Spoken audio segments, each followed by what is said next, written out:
नमस्कार, मंडल news bulletin में आपका स्वागत है। आइए पेश करते हैं आज के कुछ प्रमुख व मुख्य समाचार। अब तक यदि आपने मंडल न्यूज के इस चैनल को लाइक व सब्सक्राइब नहीं किया है तो जल्द से जल्द इस चैनल को लाइक व सब्सक्राइब जरूर कर दें।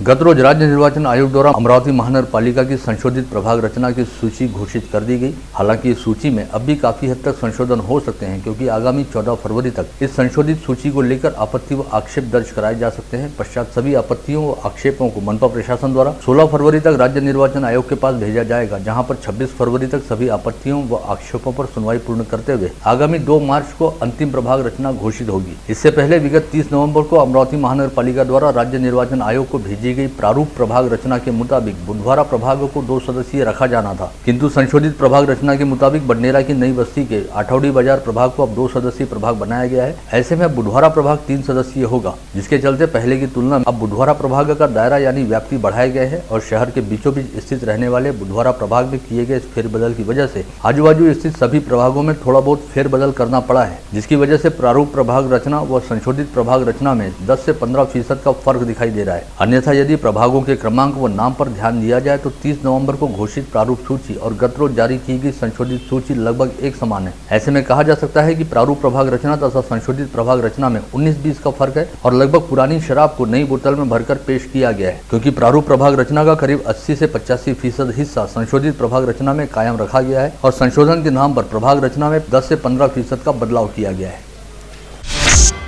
गत रोज जारी की गई प्रभाग रचना की संशोधित सूची के मुताबिक शहर के मुस्लिम बहुल क्षेत्रों का समावेश करते हुए कुल 5 प्रभाग बनाए गए हैं, जिनमें Navsari, Jamil colony, academic high school, Pathanpura व अलीम नगर इन प्रभागों का समावेश। इसके अलावा बुधवारा, सराफा, विलासनगर, फ्रेजरपुरा, बिच्छू टेकड़ी, तपोवन, पूर्व बडनेरा व पश्चिम बडनेरा इन प्रभागों में भी मुस्लिम वोट काफी हद तक निर्णायक रहेंगे। लगभग यही स्थिति प्रारूप प्रभाग रचना में भी थी, अतः मुस्लिम बहुल व मुस्लिम प्रभाव वाले प्रभागों में कोई विशेष फर्क नहीं पड़ा है। विगत 30 नवंबर को मनपा द्वारा राज्य निर्वाचन आयोग के पास जो प्रारूप प्रभाग रचना प्रस्तुत की गई थी, उसमें निर्वाचन आयोग द्वारा ही कई संशोधन सुझाए गए थे और विगत जनवरी माह के दौरान मनपा द्वारा निर्वाचन आयोग के समक्ष संशोधित सूची पेश की गई थी। गत रोज निर्वाचन आयोग द्वारा मंजूरी के साथ ही घोषित की गई प्रभाग रचना की सूची को देखते हुए कहा जा सकता है कि कई प्रभागों के परिसीमन में कुछ हद तक गड़बड़ की गई है। ऐसे में कुछ प्रभागों की चतुर्सीमा को आगे पीछे करते हुए कुछ रिहायशी इलाकों को एक प्रभाग की बजाय दूसरे प्रभाग से जोड़ा गया है। इसके अलावा प्रभाग क्रमांक व प्रभागों के नाम सहित पूरी प्रभाग रचना लगभग 10 की 10 है। हालांकि प्रभागों में शामिल इलाकों में थोड़ा बहुत बदलाव होने की वजह से इस प्रभाग रचना में बमुश्किल 10 से 15% का फर्क कहा जा सकता है। यदि अमरावती मनपा के वर्ष 1992 में हुए पहले आम चुनाव से लेकर अब तक हुए सभी चुनावों के नतीजों पर गौर किया जाए तो पता चलता है कि मौजूदा पार्षदों में से 90% पार्षद दोबारा चुनावी अखाड़े में उतरते हैं, लेकिन 20% पार्षदों को ही दोबारा चुनाव जीतने का मौका मिलता है और हर बार 80% नए चेहरे सदन में दिखाई देते हैं। ऐसे में यह भी कहा जा सकता है कि चाहे प्रभाग रचना पहले की तरह यथावत रहे या फिर उसमें थोड़ा बहुत बदलाव हो, लेकिन मौजूदा पार्षदों में से केवल 20% पार्षद ही मनपा के अगले सदन में दिखाई देंगे। इस समय मनपा सदस्य रहने वाले 87 पार्षदों में से करीब 80 पार्षद दोबारा चुनाव लड़ सकते हैं और इनमें से 15 से 20 पार्षद मनपा के अगले सदन का हिस्सा रह सकते हैं। वहीं 98 सदस्यीय सदन में एक बार फिर अधिकांश चेहरे नए दिखाई दे सकते हैं। राज्य निर्वाचन आयोग के निर्देश पर अमरावती महानगर पालिका प्रशासन द्वारा विगत 30 नवंबर 2021 को प्रभाग रचना की प्रारूप सूची राज्य निर्वाचन आयोग को सौंपी गई थी, जिसका विस्तृत ब्यौरा उसी दिन मंडल न्यूज द्वारा पूरे विस्तार के साथ प्रसारित और प्रकाशित किया गया था। हालांकि उस समय सभी को यह ज्ञात था कि इस प्रारूप सूची में राज्य निर्वाचन आयोग द्वारा कुछ संशोधन सुझाए जाएंगे और कुछ त्रुटियों व दिक्कतों को दूर करते हुए नई संशोधित सूची घोषित की जाएगी, लेकिन इसके बावजूद मंडल न्यूज द्वारा प्रकाशित प्रारूप रचना के ब्यौरे पर अविश्वास जताने के साथ ही इसे लेकर सवालिया निशान भी खड़े किए गए। परंतु अब प्रभाग रचना की संशोधित सूची घोषित होते ही यह बात भी पूरी तरह साफ हो गई है कि मंडल न्यूज द्वारा प्रकाशित प्रारूप सूची पूरी तरह से विश्वसनीय व सही थी, क्योंकि दोनों ही सूचियों का ब्यौरा आपस में एक दूसरे के साथ 90% तक मेल खाता है। प्रारूप प्रभाग रचना व संशोधित प्रभाग रचना की सूची को ध्यान से देखने पर साफ पता चलता है कि जहां कुछ प्रभागों का नए सिरे से परिसीमन किया गया है, वहीं कुछ प्रभागों के केवल नाम बदल दिए गए हैं। साथ ही प्रभागों की सूची में उनके क्रमांक बदल दिए गए हैं। ऐसे में प्रभागों का क्रमांक थोड़ा ऊपर नीचे हो गया है। गतरोज महानगर पालिका के आम चुनाव हेतु संशोधित प्रभाग रचना की सूची घोषित होते ही शहर में राजनीतिक वातावरण तपना शुरू हो गया। वहीं अब जिले का मिनी मंत्रालय रहने वाली जिला परिषद के पदाधिकारियों में भी चुनावी सरगर्मी तेज हो गई है और इन दिनों जिला परिषद में प्रस्तावित कामों को गति देने का काम चल रहा है। आगामी 20 मार्च को जिला परिषद का कार्यकाल खत्म हो रहा है। इसके बाद जिला परिषद के आम चुनाव होंगे या फिर कार्यकारी अधिकारी के तौर पर जिला परिषद में प्रशासक की नियुक्ति होगी, यह देखना अपने आप में काफी उत्सुकतापूर्ण हो सकता है। बीते 24 घंटे के दौरान अमरावती जिले में 241 कोविड संक्रमित मरीज पाए गए। साथ ही जिले में एक्टिव पॉजिटिव मरीजों की संख्या अब 2098 हो गई है। इन एक्टिव पॉजिटिव मरीजों में मनपा क्षेत्र के 1207 तथा ग्रामीण क्षेत्र के 891 मरीजों का समावेश है। इनमें से 92 मरीज कोविड अस्पताल में भर्ती हैं। वहीं मनपा क्षेत्र में 1135 व ग्रामीण क्षेत्र में 871 मरीजों को होम आइसोलेशन में रखा गया है। राहत वाली बात यह भी है कि विगत 24 घंटे के दौरान 505 मरीज कोविड मुक्त हुए।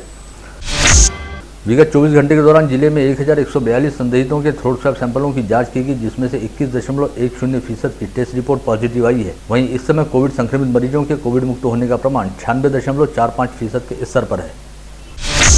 विगत 24 घंटे के दौरान समूचे संभाग में 1098 कोविड संक्रमित मरीज पाए गए, जिनमें अकोला के 122, यवतमाल के 167, बुल्ढाना के 485 तथा वाशिम के 83 मरीजों का समावेश है। राहत वाली बात यह भी है कि इस दौरान संभाग में 1644 मरीज कोविड मुक्त हुए, जिनमें अकोला के 400, यवतमाल के 203, बुल्ढाना के 315 तथा वाशिम के 221 व्यक्तियों का समावेश है। साथ ही आज संभाग के अकोला जिले में 2 मरीजों की संक्रमण के चलते मौत हुई है। राज्य की महिला व बाल विकास मंत्री तथा जिला पालक मंत्री यशोमती ठाकुर हमेशा ही जिले के श्री क्षेत्र मोजरी, वलगांव व कौंडन्यपुर में विकास प्रारूप के अनुसार मूलभूत सुविधाओं का काम पूर्ण करने हेतु प्रयासशील रहती हैं और इन तीनों विकास प्रारूपों के तहत अगले चरण के कामों के लिए निधि मिलने हेतु पालक मंत्री यशोमती ठाकुर ने सीएम उद्धव ठाकरे, उप मुख्यमंत्री तथा वित्त मंत्री अजित पवार तथा राजस्व मंत्री बालासाहब थोराट से लगातार संपर्क जारी करते हुए जिले को आवश्यक निधि उपलब्ध कराया है। इस संदर्भ में जानकारी देते हुए पालक मंत्री यशोमती ठाकुर ने कहा कि जिले के श्री क्षेत्र मोजरी, वलगांव कौंडन्यपुर विकास प्रारूप के अगले कामों को पूर्ण करने हेतु राज्य सरकार के नियोजन विभाग द्वारा जिले को 4.5 करोड़ से अधिक रुपयों की निधि वितरित की गई है। इस निधि से संबंधित क्षेत्रों में विविध मूलभूत सुविधाओं के काम पूरी रफ्तार के साथ पूर्ण किए जाएंगे। विधायक रवि राणा ने हाल ही में राज्य के मुख्यमंत्री उद्धव ठाकरे के मुख्य सचिव देवाशीष चक्रवर्ती से मुलाकात करते हुए सीएम उद्धव ठाकरे के नाम एक ज्ञापन सौंपा और कहा कि अमरावती के राजापेट उड़ान पुल पर आगामी 19 फरवरी को शिव जयंती से पहले छत्रपति शिवाजी महाराज की प्रतिमा को सम्मानपूर्वक स्थापित किया जाना चाहिए। जन चेतना अभियान व आंदोलन संस्थान के कार्यकारी अध्यक्ष सुजीत कुमार चौधरी द्वारा यहां बुलाई गई पत्रकार परिषद में कहा गया कि विगत 8 जनवरी को राजस्थान से अमरावती होते हुए हैदराबाद की ओर पैदल ले जाए जा रहे 58 ऊँटों को स्थानीय पुलिस द्वारा जब्त किया गया था और स्थानीय गौशाला में रखा गया था, किंतु अब इन ऊँटों को जल्द से जल्द उनकी प्राकृतिक शरण स्थली राजस्थान भेजने हेतु राजस्थान के पशुपालन विभाग के सुपुर्द किया जाना चाहिए। यहां बुलाई गई पत्रकार परिषद में दिव्यांगजनों से संबंधित संस्था के संस्थापक अध्यक्ष सचिन गजभिये द्वारा कहा गया कि दिव्यांगों की विभिन्न जीवनावश्यक व मूलभूत सुविधाओं से संबंधित मांगें विगत लंबे समय से प्रलंबित पड़ी हैं। ऐसे में सरकार एवं प्रशासन को चाहिए कि दिव्यांगों से संबंधित सभी प्रलंबित मांगों को जल्द से जल्द पूरा किया जाए। 21 प्रकारच्या अपंगांच्या कॅटेगरी आहेत, त्याच्यामध्ये 1.5 कोटी अपंग जे आहे भारतामध्ये आहे आणि 1.5 कोटीच्या अपंगांच्या भारतामध्ये 8 अपंग हे स्पर्धा परीक्षामध्ये अभ्यास करतात आणि त्यामुळे हे जे अपंगांचे आरक्षण आहे कुठेतरी कमकुवत आहे। 5% जे आरक्षण अपंगांचं आहे ते कमकुवत आहे।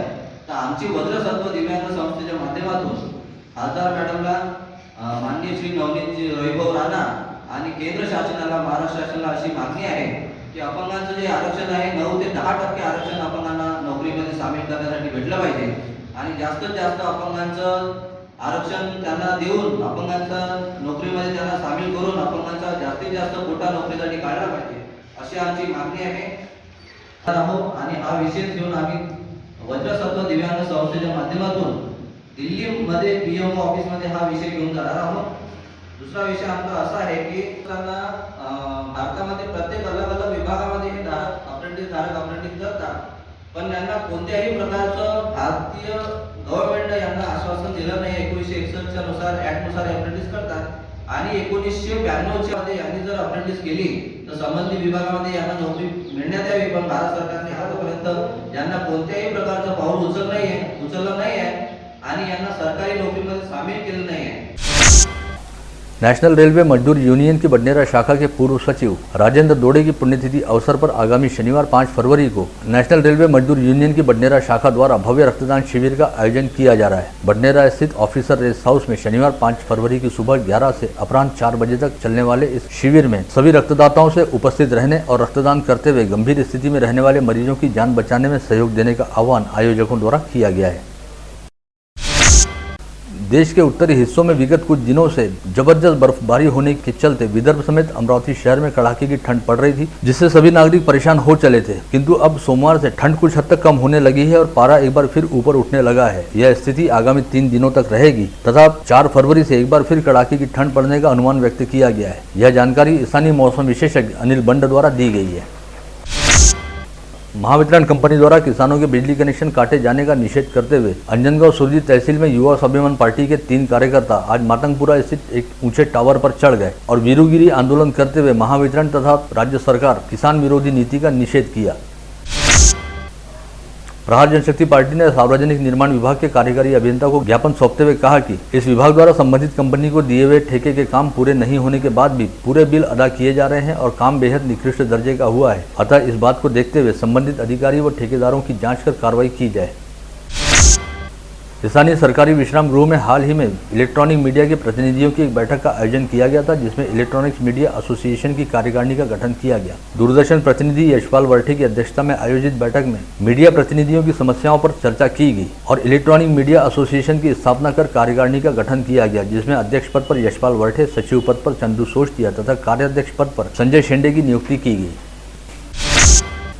स्थानीय सावनपुरा परिसर में आज शहर कांग्रेस कमेटी द्वारा पूर्व महापौर पार्षद विलास इंगोले के मार्गदर्शन में निःशुल्क नेत्र जांच व चश्मा शिविर वितरण का आयोजन किया गया था। इस शिविर में नेत्र विशेषज्ञ डॉक्टर संकेत लड्डा द्वारा 400 लोगों की आंखों की जांच की गई और 275 लोगों को चश्मे का वितरण किया गया।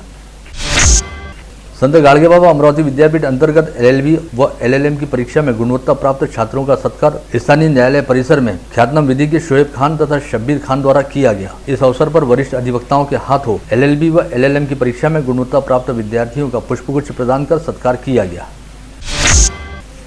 चांदू रेलवे में आम आदमी पार्टी द्वारा उपविभागीय अधिकारी व पालिका मुख्याधिकारी को ज्ञापन सौंपते हुए कहा गया कि घरकुल की निधि यदि तत्काल लाभार्थियों को उपलब्ध नहीं कराई गई तो 10 फरवरी के बाद मुख्याधिकारी की कुर्सी पर कालिक पोती जाएगी।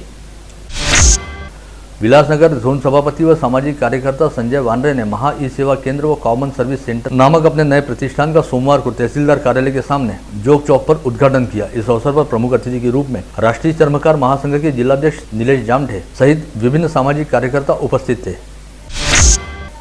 महानगर पालिका के आगामी चुनाव में किसी तरह की कोई बाधा निर्माण न हो, इस उद्देश्य से शहर पुलिस आयुक्त डॉक्टर आरती सिंह ने पेशेवर आरोपियों को तड़ीपार करने व MPDA की जैसी कार्रवाई करने के लिए शहर के सभी 10 पुलिस थाने के अधिकारियों को कुख्यात बदमाशों की सूची बनाने के आदेश दिए हैं। पुलिस आयुक्त का आदेश मिलते ही पुलिस थाना निहाय सूची बनाने का काम युद्ध स्तर पर शुरू किया गया है।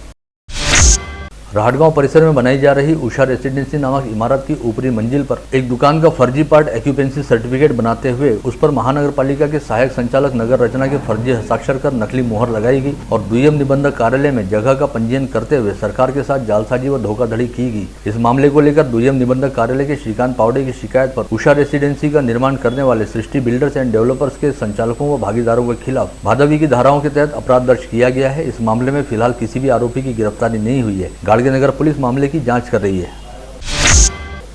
गाड़गीनगर पुलिस थाना क्षेत्र के कठोरा रोड पर स्थित प्रकाश नगर में अवैध तरीके से ओवरलोड रेती का ट्रक ले जाते समय सरताज अहमद नामक आरोपी को पुलिस आयुक्त के विशेष दल ने गिरफ्तार किया। विशेष दल ने आगे की कार्रवाई के लिए ट्रक को गाड़गीनगर पुलिस के हवाले किया है। इसी तरह राजापेट पुलिस थाना क्षेत्र के बडनेरा रोड डीमार्ट के पास पुलिस आयुक्त के विशेष दल ने छापा मारकर 8 ब्रास रेती से लदा ट्रक पकड़कर राजापेट पुलिस के हवाले किया है। लेगांव में रहने वाली एक महिला ने शिरखेट पुलिस थाने में दी शिकायत में बताया कि वह शालिनी नामक महिला के पड़ोस में रहती है और गांव में भागवत का कार्यक्रम शुरू रहने के कारण वह कार्यक्रम में जा रही थी। इसी समय आरोपी महिला ने जूठन का पानी उस पर फेंका। इसी बात पर दोनों के बीच विवाद हुआ और शालिनी ने उसे गालियां देते हुए जमीन पर पटक कर मारा। इस झगड़े में फिरियादी महिला के मुंह के सामने के दोनों दांत टूट गए। इस शिकायत पर शिरखेट पुलिस ने शालिनी नामक आरोपी महिला के खिलाफ अपराध दर्ज करते हुए कार्रवाई शुरू की है। अकोला शहर के जापान जिन परिसर में स्थापित एक प्लास्टिक के खिलौने के गोदाम में भीषण आग लगी। इस आग में करीब 15 से 20 हजार रुपए का माल जलकर खाक होने की जानकारी मिली है। अकोला मनपा के दमकल विभाग की टीम ने 4 घंटे की मशक्कत के बाद आग पर काबू पाया। मामा की लड़की से एक तरफा प्यार कर उसके साथ निकाली गई फोटो का दुरुपयोग करते हुए उस फोटो को फेसबुक पर पोस्ट किया और युवती के साथ विवाह तय हुआ ऐसा बताकर उसकी सगाई में बाधा निर्माण करने का प्रयास किया। इस मामले को लेकर युवती की शिकायत पर बुरगांव मंजू पुलिस ने आरोपी युवक के खिलाफ अपराध दर्ज किया है। चोरों से चोरी के गहने खरीदने वाले शेगांव के एक सराफा व्यापारी को अकोला की अपराध शाखा पुलिस ने गिरफ्तार किया था। पश्चात उसे सलाखों के पीछे बेरहमी से पीटा गया, साथ ही उसके साथ अप्राकृतिक कृत्य भी किया गया। यह गंभीर आरोप लगाने के बाद मामला उजागर होते ही पुलिस अधिकारी समेत 6 पुलिस कर्मचारियों को निलंबित किया गया है। इससे पहले इस मामले में शक्ति कामले नामक पुलिस कर्मचारी को भी निलंबित किया गया था। वर्धा शहर के ITI टेघड़ी पर बीती शाम 7:30 बजे के आसपास एक नाबालिग युवती ने अपने कथित बॉयफ्रेंड की सहायता से 15 वर्षीय युवती को बेदम पीटा। इस पिटाई में घायल युवती पर सावंगी अस्पताल के ICU में इलाज जारी रहने की जानकारी मिली है। अब तक लड़कों की भाईगिरी देखने को मिला करती थी, मगर इस मामले से लड़कियों की ताईगिरी भी सामने आई है। आप देख रहे थे मंडल न्यूज बुलेटिन। हमारे चैनल को लाइक करें, शेयर करें और हाँ, सब्सक्राइब करना ना भूलें। कल होगी आपसे फिर मुलाकात, तब तक के लिए धन्यवाद।